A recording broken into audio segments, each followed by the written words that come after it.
All right, well, welcome everybody. This is David, and I'm your host today on this exciting emergency marketing webinar for mortgage professionals, talking about how to generate more incoming leads into your business and how to leverage specific niche products.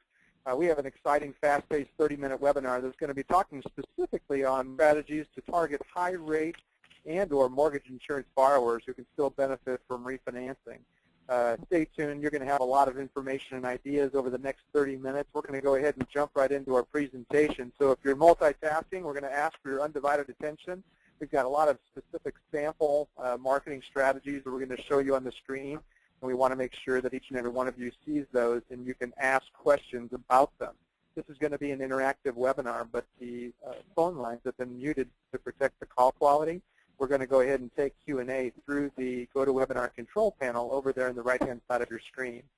Today's panelist and presenter is Jeff Bush. He's the president of OverflowWorks.com. He's got 20 years of direct marketing experience, and he's done over 1 billion direct mail pieces for the mortgage industry. He actually owned a mortgage banking company that closed over 5,000 loans, $1.7 billion in production from 2000 to 2007, and he did this leveraging direct mail as his primary lead generation tactic. So Jeff is an expert not only in the direct mail industry, but also in being able to create clever and unique high-response marketing campaigns to get more incoming qualified leads to call you inside your mortgage office. So Jeff, welcome to the webinar today. Yeah, thanks for having me, Dave. Excited about it. Well, talk a little bit more about your background, Jeff, in terms of direct marketing and the mortgage industry, and why you think today's marketing strategies are really what a lot of mortgage brokers and originators are looking for.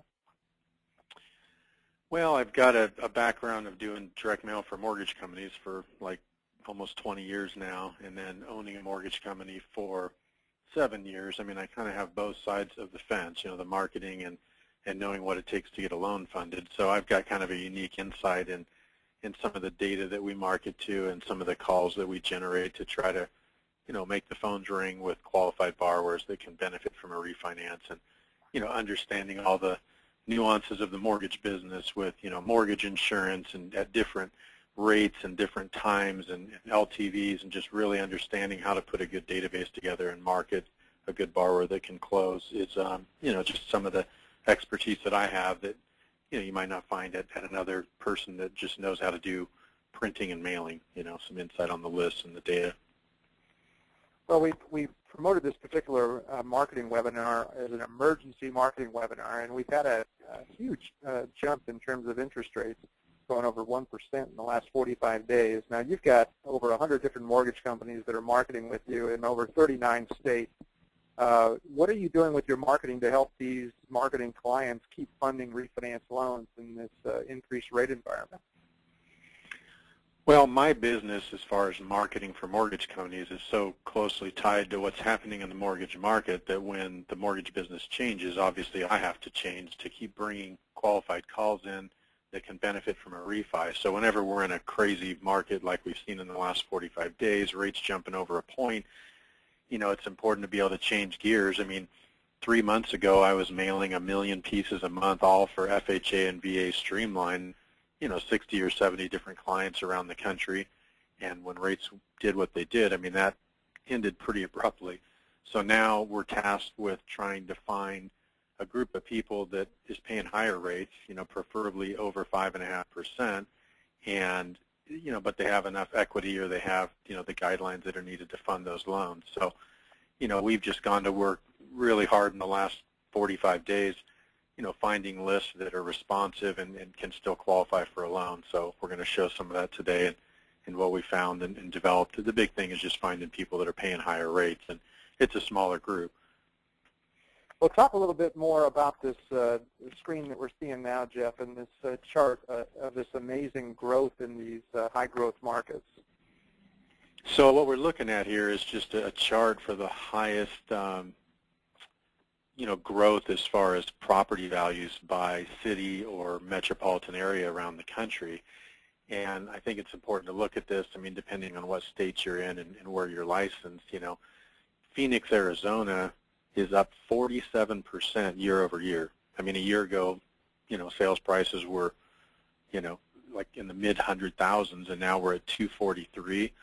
So whenever you have rapid growth like that, you think about these people that bought a home a year ago using an FHA loan, putting 3.5% down. Now they've got 20, 30% equity.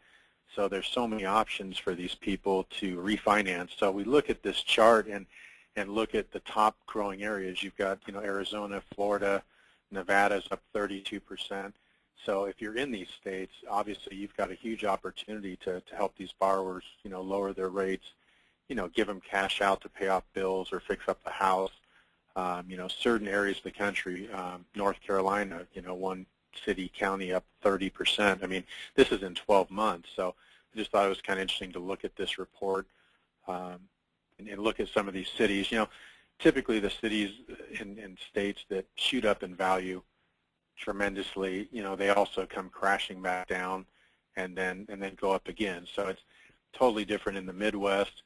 Some of the Midwestern counties and states you're seeing might have 3, 5, 10% growth year over year. But if we market to some of these people that put 3.5% down on their home 2, 3 years ago, there's a lot of them have 20% equity and can get out of their FHA loan into conventional. So just kind of an interesting chart to look at the top growing areas in the country, all the way down to, 3 or 4% year over year growth. At the end of this chart, you'll see some of the Midwest, cities and counties that don't have the huge, ups and downs of property values like California, Florida, some of the West Coast and the East Coast, I guess. Now, this is an article that was published in a trade publication, and you can email this particular article to those people who are interested in knowing about their specific state. Is that correct? Absolutely. Great. Well, talk to us a little bit more about the FHA conversion chart that I'm showing on the screen right now, Jeff. Break down a little more about how this is playing out with some of your marketing clients. So what this is just a list of people that we have their mailing address and their mortgage information. All these people have FHA loans that are $150,000 or higher loan amounts. They're FHA loans that were opened 12 to 48 months ago, so in the last 1 to 4 years, and they have 20% equity or better in their property, so they're perfect candidates to market to and get them out of their FHA loan, put them in conventional, and eliminate their mortgage insurance. So these are just counts by state. We also looked at historical interest rates from FHA by month and by year, and we're really focused on the 30-year fixed rate loans that are over 5.5%. There are some adjustable rate loans in here, but it's pretty small that would be in the mid-4s, but I think those are still good people to market that might want to go from adjustable to fixed. So these are just specifically FHA loans that we can market by state that have equity. Well, how about in terms of just giving a sample? I'm going to bring up a screen here that kind of shows some of the sample data that you provide. Walk us through this data, Jeff, and how mortgage professionals can leverage this to market to specific buyers or specific qualified candidates that need a refinance mortgage. Yeah, so this is some live data out of our database. The first person is at Amicar, I guess was their first name, in the city of Manassas, Virginia. They funded a loan with Embrace Home Loans for $285,000. It recorded November of 2011. We're estimating their interest rate to be 5.5%. So we're showing in the data, and all this data, of course, gets printed on the letter, what their old payment would be, $1,621, plus their mortgage insurance based on particular MI rates for that year. And then we're adding it up, showing, hey, this person, estimating their payment to be $1,918. If we could do a new refinance, I think we built this around 4.25% or 4.5% rate, showing them a new payment without mortgage insurance, and then showing them what they'd save monthly on their payment, and then taking that times 12 and showing them their yearly savings. So all these fields in the database get printed on the letter, and it just makes the letter respond better because we have a personal offer for them. We're using their loan amount, estimating their old mortgage payment, their new one, the monthly savings, the yearly savings. So these are some of the extra steps we take to try to increase the response on the mail.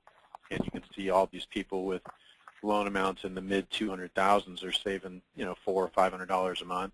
And, they're not all like that. Some of them will save $250, $300, but enough to make it worth them moving forward with the refinance.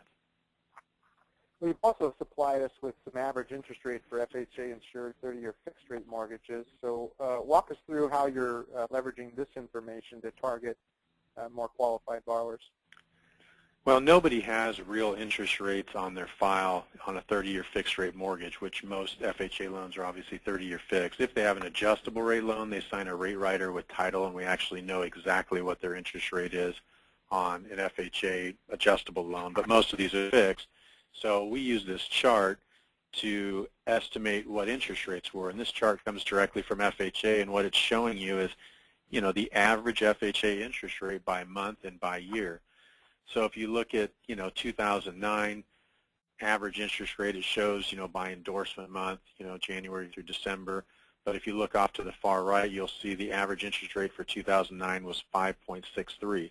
So most of those borrowers can take advantage of, lower rates, but more importantly, the ones that are after June of 2009 that don't qualify for the MI reduction, these people, a lot of them have enough equity in their house where they can get out of their FHA loan altogether and move to conventional and save them that mortgage insurance. So 2009 was 5.63%, 2010 average FHA interest rate's 5.23, and then 2011 is where we saw it start to drop, 4.66, and you can see 2012 the average interest rates were 3.97. It shows how many FHA loans funded in that year. And this is directly from HUD. This is a report I downloaded off their website that you can find out there. And of course, it removes any HECM, reverse mortgage loans out of here. So it wouldn't be a fair sampling. So we use this chart to go after the months and the years where rates were high. You're also targeting those who are paying mortgage insurance, and so maybe break down this chart in the same way, Jeff. So here's another chart that we look at to figure out what they're paying in mortgage insurance. If they took their loan out in 2010 before October, it looks like it was 0.9 was the mortgage insurance, and then April of 11, their mortgage insurance went up to 1.15, and then 1.25 for jumbo. So you can see that when the mortgage insurance increases happen, and again, this allows us to target the data a little bit better to calculate their loan amount and what their mortgage insurance payment is, so we can show it on the letter and show them getting out of that mortgage insurance and then have, a pretty close number. These aren't 100%, but using all these charts for rates and, when MI went up and what level MI was at different, years and months, just allows us to produce better data and a better mail piece more targeted to their specific loan.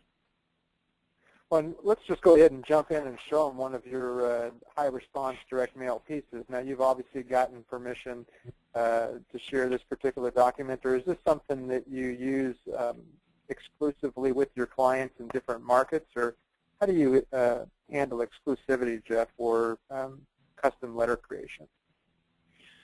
Well, we only sell the data once to one client. Once somebody mails our data, they've got an exclusive on it for like 90 days before we'd open it up to for somebody else to mail. I mean, our goal is that a client that calls us and mails with us, we want them to get as many calls and close as many loans as possible, so they'll come back and reorder with us. So I'm not in business, selling the same data to 5 different mortgage companies. That would just hurt their response and hurt my chance of getting a reorder out of them. So the data would be exclusive for 90 days. And I'll tell you, whoever jumps on these things first tends to get the biggest response. I mean, when I first started doing FHA Streamline Mailer ago, we were getting 1% response, and then as more and more mortgage companies came in, and mailed that data from other companies and other direct mail houses, response rates dropped from getting 1% response all the way down to getting 0.25% response. So whoever seems to jump on these things first gets the biggest response rate, funds the most loans, and the people that wait, as months go by, these lists become less responsive because of saturation, just too many people mailing them. I think that's one of the benefits, Jeff, of having you as almost like a marketing consultant for some of these brokers and larger or mid-sized mortgage companies, is that they can benefit from your expertise and they can jump on what's hot and what's not, or back off of what's not before they dump a bunch of money into something that's just have been burnt out. I'm going to do a poll right now on just what is the current level of production inside your organization. If you're an individual originator, you can put down your own individual number. If you're a branch manager or owner, go ahead and put in the total volume of your business, just so I could share those results with Jeff, and he can talk specifically to the participants that are on this call. Go ahead and cast your votes. I'll terminate the poll in about 5 seconds. Jeff, do you want to talk a little bit more about putting in specific variables and just how that generates a better quality call, and how you've been able to manipulate that just so that it looks so personalized that when an individual gets that letter, it feels like, hey, they're getting something of true value, and it's showing them exactly what they need to do to take that next step? Well, what increases the response rate on direct mail is making the offer, the more personal, the more one-to-one you can make it, the more attention you're going to get from that prospect and the better chance you have of calling. And little things we can do on the letters could take, if you mail 10,000 letters, and you get 0.5%, 50 calls, sometimes adding some of these elements to the letter, to the data, and personalizing the letter could, jump response rates as much as double. You can get 100 calls, a 1% response instead of 50. So we just do all we can to try to maximize how many calls they're getting. And a lot of times when these borrowers get letters that are just generic, like a generic postcard that just says, call now and save on your mortgage and has a big interest rate, or streamline refinance, it's just they've seen that offer before, so you've got to get a little bit more specific and creative and show them something that, that's really going to get their attention based on their loan amount, their mortgage. So, you can see on this letter, if your mortgage balance is around $285,000, you could be paying this payment. And here's what your new payment could be and how much money you're going to save per month and per year. Those are those data fields we went through that are all personalized into the letter. And, I can save $6,168 a year on my mortgage payment. I mean, that's a strong offer. So we talk about direct mail is all about the list. Everybody knows the list is crucial, but just as important as the list is what offer you're making to that list. So this offers a really strong offer to a great mailing list, and that's what makes, direct mail a win. We've blocked out the client's name and the contact information, the disclaimer information down below, but talk a little bit more about some of the different compliance customizations that you can do, and maybe some of the larger lenders. You've worked with top mortgage companies around the country, so you've worked with some of the big players and gotten your marketing approved. How difficult has that been for you to get your marketing approved?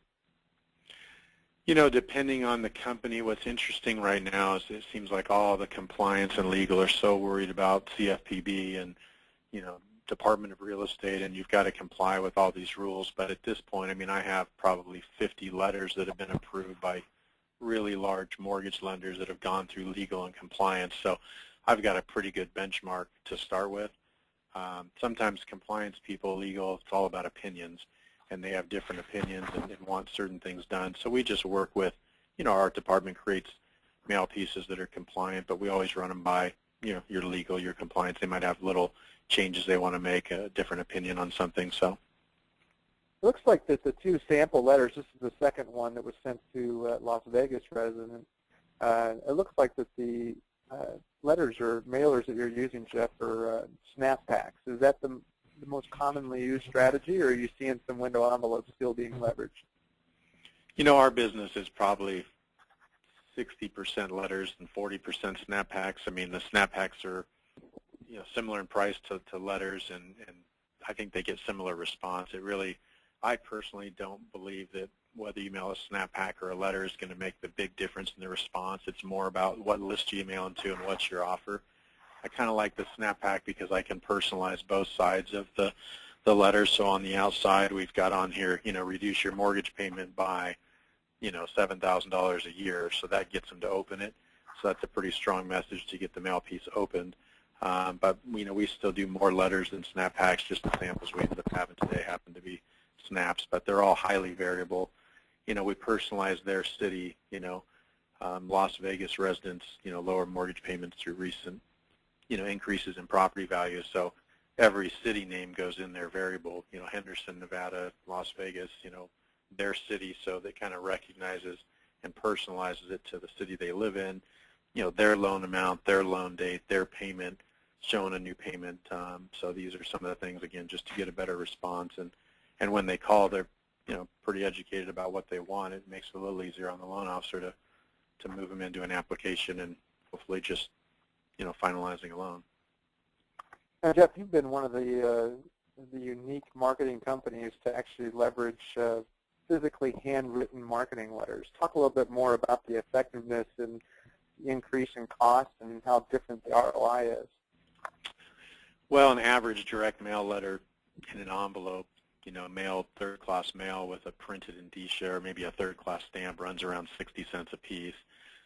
A hand-addressed envelope, has a 49-cent stamp on it, so just the postage stamp is 49 cents. So these handwritten letters and hand-addressed envelopes, and these aren't done on a computer or a machine, that we literally have, 40 stay-home moms in San Diego County that literally hand-address every envelope, fold the letters, put it in, put the stamp on. So it's a full manual process. So these handwritten letters can be anywhere from $1 to $2 a piece, depending on what level of handwritten and whether you use a 39-cent or, first-class pre-sort stamp or a 49-cent stamp. But one thing we've noticed with these hand-addressed envelopes, we know that they get opened. So when I really push a hand-addressed envelope in a letter is when you have a real small database and you want to get a huge response out of it. You might only have 1,000 or 5,000 people to mail to, and instead of getting, 0.5% to 1% response, we want to try to get 2 or 3% response. So the hand-addressed envelope is a great option for a real small list. So you've also used these in terms of follow-up to leads that had come into maybe a larger mortgage company that had some individuals who maybe didn't proceed. Has that been a continued strategy leveraged by your clients, or is that just more of a unique circumstance? Yeah, some larger mortgage companies have sent me databases of a couple thousand people that maybe have called into their office and didn't convert into a loan, 3 months ago or 6 months ago or 2 years ago, and they really have a small database that they want to get a huge response rate out of. So we do the handwritten letters and make them more personal, and it always jumps response from, usually double to triple response rates on something like this. Great. Any other final comments, Jeff, in terms of the comparison table that we're showing here? Return on investment, the worst mailers we do drop down a little bit under a 0.5% response. We've had some people get, 0.4, so 40 calls on 10,000 mailers. And, if they close it, was that 15% closing ratio, they still fund 6 loans for $6,000. It's $1,000 a loan to get a loan closed from marketing. That's kind of worst case. And then best case, 1.5% response with a 20% close ratio. So it kind of shows the range of what you could expect, return on your mail campaign. A lot of it comes down to, who's taking the phone calls, how are they on the phone, what's the, what rates are you selling, what fees. There's so many things that go into conversion. Are you answering all your calls? But we usually see anywhere from a 4-to-1 to a 20-to-1 return on investment. Our average is probably, 7-to-1 nationally. So, but the more targeted we can get on the list, better response, better return on investment you're going to have. Great. Well, let's move on to non-owner HARP. You've got some tables on breakdowns of count. You've been doing some marketing to non-owner HARP leads and actually producing a direct mail campaign that has a guaranteed rate of $100 per call. Talk a little bit more about that, Jeff. Well, again, with the market changing and trying to find people that are paying higher rates, we came into, non-owner occupied loans where the average interest rate on a 30-year fix is about 6.5%.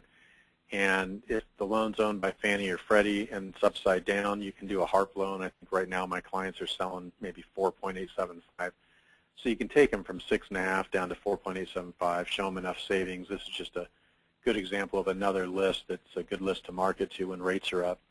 And this is just showing the counts of how many non-owner occupied HARP loans there are by state.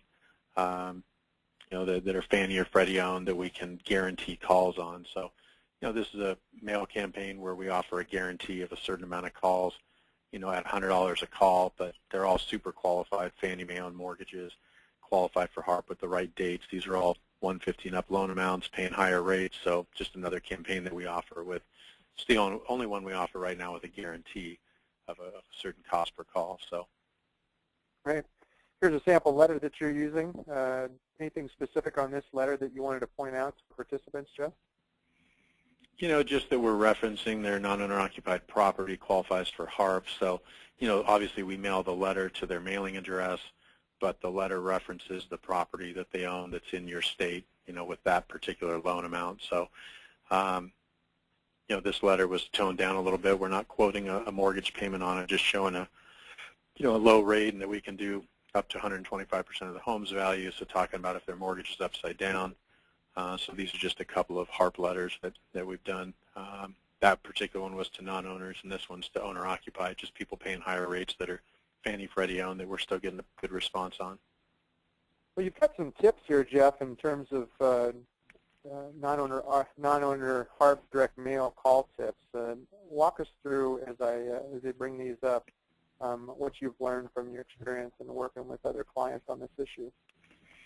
Well, we track a lot of our clients' direct mail campaigns, so we know exactly how many calls come in. We record the phone calls, and we play back the calls just to see, who's qualified, who isn't, and try to make improvements. So, for me, I'm not just a mail house that's going to print and mail for you. There's plenty of people out there that can do that and do it real cheap. But my goal is to try to help my clients close more loans, and if I can give a little bit of training to help them when they take these phone calls to be more effective and get a few more loans funded, I can earn my keep type thing. So I've generated thousands of these phone calls and listened to calls. So I try to give some tips on, hey, here's how you can be more successful closing these leads. Put their loan officers through a little 20-minute training on just things that I've seen and heard. So, some of these tips were before we were verifying that the loan was Fannie Mae owned. So they'd have to look them up on the GSE or the different websites, the lookup tools for Fannie and Freddie, and it was important to get the correct name and address on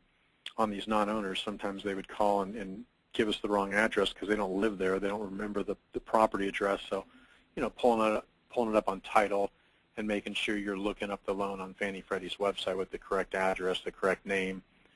We've learned that if you use unit numbers on the Fannie Freddie lookup tools, a lot of times it won't recognize the unit numbers, so we leave that off. So, just tips to have a better close ratio on your calls. If it's put up on Fannie's website first, because Fannie owns 30% of the mortgages and Freddie only owns about 15%, so double the chances it's going to be Fannie owned. So we go Fannie first, then Freddie. If it's upside down and it's not Fannie Freddie owned, it's obviously a dead deal. Don't waste your time on it. But find out if they own any other properties, and then talk to them about their primary residence. A lot of these non-owners call about the non-owner occupied property, and then we find out, they're paying 5.5% interest rate on a 5-year ARM that's getting ready to adjust in the next few months. So they're a good candidate to refinance their primary residence. So talk to them about that. Get a Schedule E of the real estate owned for all their properties. Sometimes they own 10 different properties, and you could refinance 3 or 4 of them. Some are owned by Fannie, some Freddie. The average FICO score on these borrowers has been 740, so we haven't had credit issues. These investors are pretty savvy and pretty good credit. We get appraisal waivers on them through Fannie, running them DU, so that's been kind of nice, and you don't need the rental survey. So these are all things I've learned through working with all my clients. Borrowers are pretty savvy. They've done a lot of loans in their lifetime, so it's kind of a different phone call than maybe a first-time home buyer. See if they tried to go through their lender. I got a question coming in from one of the panel or one of the participants about recommendations for other wholesale lenders or other people that are placing these types of loans. Do you have recommendations or like a tip sheet of different providers or wholesalers that some of your other clients are leveraging for these niche products? I actually have a document called top HARP lenders with 20 different lenders on there that shows what states they're in and some of their niches, who will go unlimited LTV on non-owners Fannie, who will go unlimited on Freddie, and some of that's probably changed, but I do have a list if somebody wants a good HARP lender list to figure out, the top 20 lenders in the nation who's doing a good job. I can definitely send them to them, so they can just email me and I'll send them back my HARP lender list. Great, and some of these tips can be emailed as well. So for the sake of time, I'll go ahead and show the remainder tips, and then if you'd like to get a copy of those, you'll get all the contact information following the webinar here. Anything else, Jeff, in terms of non-owner occupied HARP before we move on to close up the presentation? That's really it. Great. Well, talk to us a little bit more about next steps for marketing. We've got some simple steps here that are listed, but anything specific that you would recommend the participants today on the webinar can take advantage of? Yeah, I mean, just best thing to do would be email me and let me know what states you're licensed in, and let me see how much data I have that fit all this criteria for FHA, for non-owner. I mean, depending on what you want to market, you might have to check and see what products you have available with your in-house lending, or if you're a broker, make sure you're signed up with lenders that can do, HARP on non-owners, unlimited LTV. So, let me know what states you're interested in. Let me pull up some data and send you some letter samples and just kind of start a conversation with that. So best thing is probably just to email me, and I'll respond right back with, some counts for your states, theirs that have been successful, and then set up maybe a conference call to go through the details. Jeff, better to call or email? And I know we got over 45 people that are live on the webinar, maybe a little bit delayed in getting a hold of you by phone. You've got some other support team members that can get them back some counts. Would email be the best way to reach you after this webinar? Yeah, I would say email me, and I'll send an email right back with some counts and letters, or one of my assistants will, and then my assistant Brian would get a hold of them and try to set up a conference call, so we have a set time for a call, because I'm definitely busy every day, but definitely looking to pick up some new clients and help them with their marketing. Great. Well, thanks for your expertise, Jeff, and thank you for participating in this webinar, everyone. We look forward to having you get your own lead source becoming overflowed with new incoming opportunities. So check out overflowworks.com, or just send Jeff an email at jeffbush@overflowworks.com. Thanks, everybody.